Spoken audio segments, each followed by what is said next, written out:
Hello అండి, అందరు బాగున్నారా? నేను బాగున్నానండి. ఈరోజు మన రెసిపీ వచ్చి ఎంతో రుచిగా ఉండే వంకాయ స్టఫ్డ్ ఫ్రై అండి.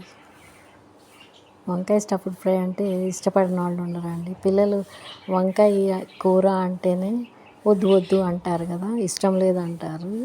కానీ ఈ ఈ వంకాయ ఫ్రై మాత్రం ఇష్టంగా తింటారండి. మీరు కూడా ట్రై చేసి చూడండి, ఎంత బాగుంటుందో. ఇంకెందుకండి, రెసిపీలోకి వెళ్ళిపోదాము. అసలు ఇది పప్పులో కానీ, సాంబార్లో కానీ, రసంలో కానీ చాలా చాలా బాగుంటుందండి. దీనికోసం నేను ఒక 1/2 కేజీ వంకాయలు తీసుకున్నానండి. సన్నగా పొడుగ్గా ఉండే వంకాయలు తీసుకోవాలండి. దీనికోసం నేను చిన్నవి లావి తీసుకోలేదు. వీటి కోసం పొడుగ్గా ఉండే ఒక 1/2 కేజీ వంకాయలు తీసుకున్నాను.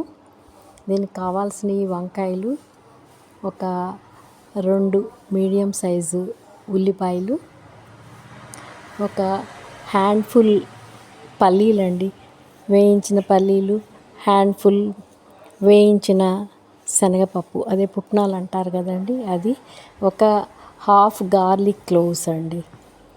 తర్వాత టేస్ట్కి సరిపడా ఉప్పు, మళ్ళీ కారం.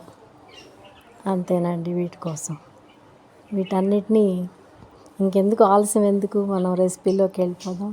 ఈ 1/2 కేజీ వంకాయలు నేను మధ్యలో ఘాటు పెట్టుకున్నానండి. ఇలా పెట్టుకొని వాటిల్లో సాల్ట్ అప్లై చేశానండి. ఫింగర్తో సాల్ట్ తీసుకొని సాల్ట్ అప్లై చేశాను. ఉల్లిపాయల ముక్కలు కూడా ఇలా కట్ చేసి పెట్టుకున్నానండి. అన్ని వంకాయలు అలా సాల్ట్ అప్లై చేసేసాక ఆయిల్లో కొంచెం ఆయిల్ వేసుకొని కడాయిలో ఇలా ఫ్రై చేసుకోవాలండి. మరీ డీప్ ఫ్రై ఏం కాదండి, జస్ట్ కొంచెం ఆయిల్లో అటు ఇటు తిప్పేసి వేయించేసుకుంటే సరిపోతుంది. ఇప్పుడు మనం దానిలోకి స్టఫ్ చేసే పూర్ణం గురించి మాట్లాడుకుందామండి. గార్లిక్ క్లోవ్స్ తీసుకున్నానండి నేను. పెద్ద పెద్దయే ఒక 5-6 గార్లిక్ క్లోవ్స్, వేయించిన పల్లీలు, దానికి సరిపడా ఉప్పు, సాల్ట్ తీసుకున్నాను టేస్ట్కి సరిపడా. తర్వాత పుట్నాలండి, కారం ఒక చిన్న స్పూన్ తీసుకున్నానండి. ఎందుకంటే మళ్ళీ మనం ఆనియన్లో కూడా కొంచెం కారం యాడ్ చేస్తాము, అందుకని నేను ఒక చిన్న స్పూన్ మాత్రమే తీసుకొని దీన్ని ఇలా పౌడర్గా చేసుకున్నానండి. మరీ మెత్తగా కాదు, మరీ బరకగా కాదు, మీడియంగా చేసుకున్నానండి. ఇదిగో నేను ఇలా వేయించిన వంకాయలన్నీ ఇలా పక్కకు ప్లేట్లో పెట్టుకున్నానండి. ఆ వంకాయలను కొంచెం స్లిట్ చేసాం కదండి, వాటిని ఓపెన్ చేసి ఈ పౌడర్ అంతా అందులో ఇన్సర్ట్ చేస్తున్నాను. అలా అన్ని వంకాయల్లో ఇన్సర్ట్ చేసి పెట్టుకోవాలండి. ఇది అసలు ఉత్త పొడి మీరు అన్నంలో కలుపుకున్నా కానీ చాలా బాగుంటుందండి. ఇది వేడివేడి అన్నంలో కొంచెం నెయ్యి వేసుకొని కలుపుకుంటే బాగుంటుంది. మళ్ళీ మనం దోశలు వేసుకుంటాం కదా, దోశల మీద కూడా ఈ పొడి కొంచెం అలా చల్లుకోవచ్చండి. మంచి టేస్ట్ వస్తుంది, చాలా బాగా అనిపిస్తుంది. ఇదిగో అన్నిటినీ నింపి పెట్టుకున్నానండి. వీటిల్లో మనం కడాయిలో కొంచెం వేడివేడి నూనె ఉంటుంది కదండి, ఆ వేడి నూనె కొంచెం కొంచెం దానిలో వేస్తున్నానండి, ఆ పౌడర్లో. అంటే మరీ పొడి పొడి రాలిపోకుండా ఉంటుంది, కొంచెం బాగుంటుంది టేస్ట్ కూడా. అవి పక్కకు పెట్టుకొని ఇప్పుడు మళ్ళీ మనం ఆ కడాయిలో ఇంకొంచెం నూనె యాడ్ చేసేసి పోపు వేసుకుందామండి.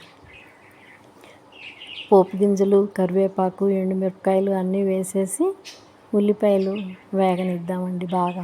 ఉల్లిపాయలు వేగాక ఈ చక్కగా వేగాలండి. ఇందులో కూడా కొంచెం ఈ క్వాంటిటీకి సరిపడా సాల్ట్, కారం వేసేసి కలిపేసుకుందామండి. దీన్ని క్లోజ్ చేసుకుందామండి, లేకపోతే అంత బయటకు వచ్చేస్తుంది. మనం స్టఫ్ చేసిన పౌడర్ మొత్తం బయటికి రాకుండా అలా క్లోజ్ చేసేసుకుందాము. ఒక్కొక్కళ్ళు 5-6 కాయలు లాగిస్తారండి ఈ వంకాయలు, అంత టేస్టీగా ఉంటాయి, చాలా బాగుంటాయి. మీరు కూడా ట్రై చేయండి. ట్రై చేసి చెప్పండి నాకు కామెంట్స్లో ఎలా ఉందో, టేస్ట్ ఎట్లా ఉందో ఏంటో. దీనిలో కూడా టేస్ట్కి సరిపడా సాల్ట్ వేసానండి, అలాగే కొంచెం కారం కూడా వేస్తాను. వేసి కలిపేసి మనం పక్కకు ఉంచిన వంకాయలు కూడా ఇందులో వేసి కొంచెం కలిపేద్దామండి. ఎందుకంటే కొంచెం కలుపుకోవడానికి, ఇది రైస్లో విడిగా కలుపుకోవడానికి కూడా చాలా బాగుంటుందని నేను ఇట్లా. లేదు అంటే మీరు డైరెక్ట్గా పౌడర్ తోటి అలా స్టఫ్ చేసిన పౌడర్ తోటి అలా కూడా తినేసేయచ్చు. ఇదేంటంటే రైస్లో కొంచెం కలుపుకోవటానికి కొంచెం ఉంటుందనేసి కూరలాగా అలా చేశాను. వంకాయలన్నీ వేసేసి మిగిలిన పౌడర్ కూడా పైన చల్లేస్తున్నానండి. మీరు అసలు తప్పకుండా ట్రై చేయండి, మీకు చాలా చాలా నచ్చుద్ది. నాకు కామెంట్స్లో పెట్టండి. నా ఛానల్ సబ్స్క్రైబ్ చేసుకొని వాళ్ళు ఉంటే సబ్స్క్రైబ్ చేసుకోండి, లైక్ చేయండి, షేర్ చేయండి. ఉంటానండి. మీ కపిల. టేస్ట్ ఎలా ఉందో చాలా బాగుంటుందండి, ఒకసారి చూడండి.